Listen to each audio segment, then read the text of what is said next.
John chapter 9 verses 1 through 41. I am the light of the world, says the Lord. Whoever follows me will have the light of life.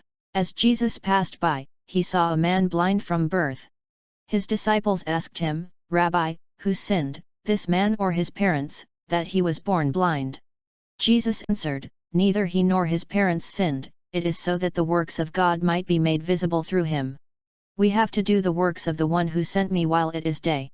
Night is coming when no one can work. While I am in the world, I am the light of the world.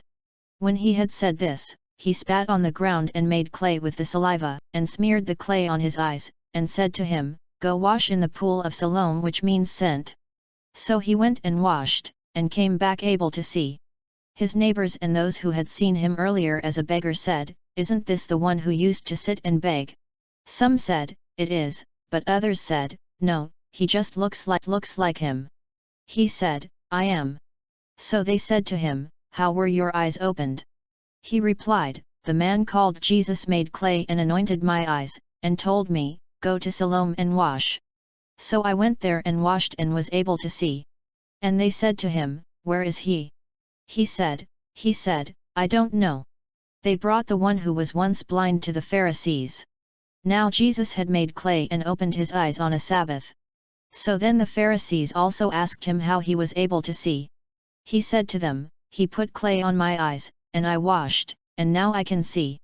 So some of the Pharisees from God, because he does not keep the Sabbath. But others said, How can a sinful man do such signs? And there was a division among them.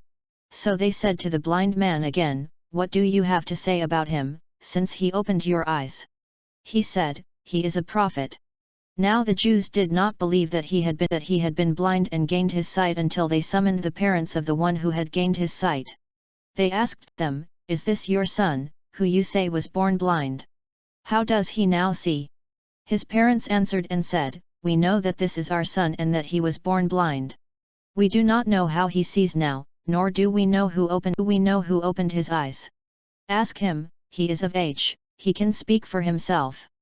His parents said this because they were afraid of the Jews, for the Jews had already agreed that if anyone acknowledged him as the Christ, he would be expelled from the synagogue.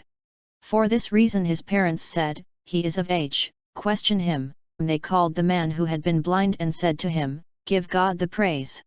We know that this man is a sinner.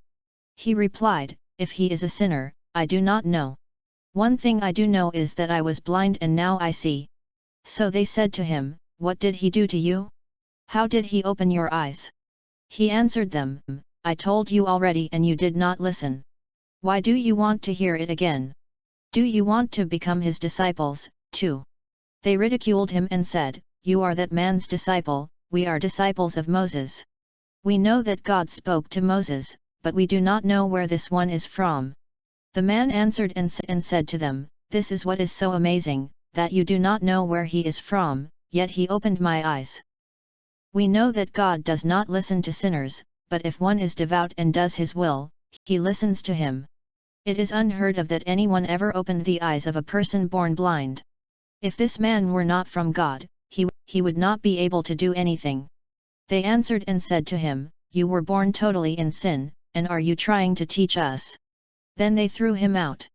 When Jesus heard that they had thrown him out, he found him and said, Do you believe in the Son of Man? He answered and said, Who is he, sir, that I may believe in him? Jesus said to him, You have seen him, the one speaking with you is he. He said, I do believe, Lord, and he worshipped him.